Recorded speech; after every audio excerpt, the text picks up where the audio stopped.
there are some political reactions trickling in. Listen in. इतने सारे माननीय सदस्यों ने ये चर्चा मांगने के बाद 176 में एडमिट किया गया, उसकी आज तारीख तय करी गई, क्योंकि विपक्ष रोज पार्लियामेंट को चलने नहीं दे रहे। हम चाहते हैं कि इस पे डिस्कशन हो, लेकिन विपक्ष का रवैया आपने देखा, वो फिर एक बार इस पूरी चर्चा को नहीं होने देना चाहते हैं।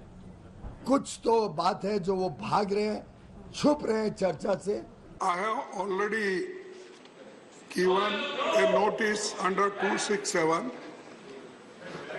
This is the 9th or 10th day. Continuously, all India party, they are giving notices to discuss it. And we want 267. They should serve the government. प्रधानमंत्री की अगुवाई में सारे सत्तारूढ़ पार्टी के सांसदों को जाना चाहिए। अगर और प्रधानमंत्री की अच्छा इच्छा होती तो सारे पार्टी को, मतलब ऑल पार्टी डेलीगेशन, सबको मणिपुर जाना चाहिए वहाँ के हालात की जायजा लेने के लिए। अगर एक बार कोई मणिपुर पहुंच जाएंगे ना सत्तारूढ़ पार्टी के नेतागण, तो यहाँ आके इस तरीके की हेजुअल बयानबाजी करने में उनको दिल नहीं लगेगा। अगर उनके अंदर मानवता रहे तो मणिपुर की हालत संगीन है। जो डेलीगेशन गया था उसकी मीटिंग अभी खड़गे साहब के साथ होने जा रही है, टीम इंडिया की, और उसके बाद आगे की रणनीति तय होगी, उनकी रिपोर्ट क्या है वहाँ की, कि हम लोग आगे कैसे बढ़ेंगे। बहुत बुरी हालत है अब, लेकिन अभी हम लोग उसी पे बातचीत करने जा रहे हैं। मणिपुर को रणनीति की नहीं चाहिए, मलहम की जरूरत है, और मलहम रणनीति का हिस्सा नहीं हो सकती है। वहाँ सामुदायिक रिश्ते बिखर गए, तार तार हो गए। क्या हमारे पास विकल्प है? शांति की अपील करें, न्याय के साथ। स्टूडेंट्स की पूरा करियर उनका दांव पे लगा हुआ है, इंटरनेट शटडाउन है, रूमर मॉन्गरिंग हो रही है। तो कमोबेश वहाँ के रिलीफ कैंप और बाकी चीजों को देखने के बाद लगता है कि सरकार अगर अभी भी प्रोएक्टिव ना हो, प्रधानमंत्री जी सदन में आकर के संदेश ना दें, हो क्या आया? मणिपुर के लोग अपनी सामूहिक पीड़ा को जल्दी भूलेंगे नहीं। मणिपुर की जनता भी अपनी खुद की सरकार पे विश्वास खो बैठी है। मुख्यमंत्री पे उनको 2 मिनट का भी विश्वास नहीं है।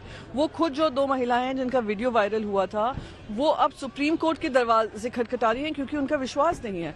फिर भी प्रधानमंत्री जी अपनी चुप्पी नहीं तोड़ रहे हैं। दिखाता है कि अहंकार और सत्ते का नशा इतना है कि उनको लगने लगा है कि उनकी कोई जवाबदेही मणिपुर को लेकर नहीं है। ये दुर्भाग्यपूर्ण है। इसलिए हम चाहते हैं नो कॉन्फिडेंस मोशन की चर्चा सारे और बिल से पहले होनी चाहिए, क्योंकि उसको जब आपने एक्सेप्ट किया है तो उस पर चर्चा से पहले कोई भी वो बिल्स पास होना ये गैर कानूनी है। We will brief the scenes what the MPs saw in Manipur. We will meet the Rajya Sabha chairman and tell him what we saw there, and we will give them a reports. The same we will give to the Lok Sabha speaker also.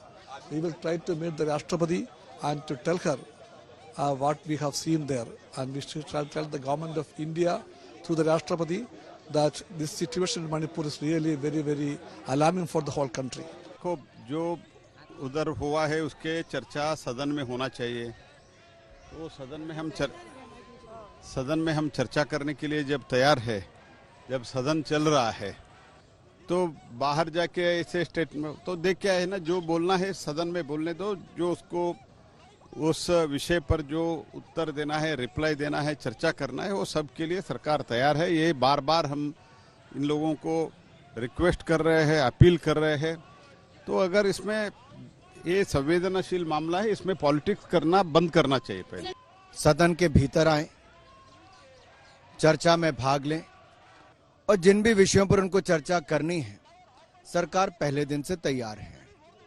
ये साफ दिखता है कि चुनावी वर्ष में केवल और केवल राजनीति करने का काम कर रहे हैं, जनता से जुड़े हुए मुद्दों को नहीं उठा रहे और सदन में अंदर आने के बजाय बाहर भागने का काम कर रहे हैं।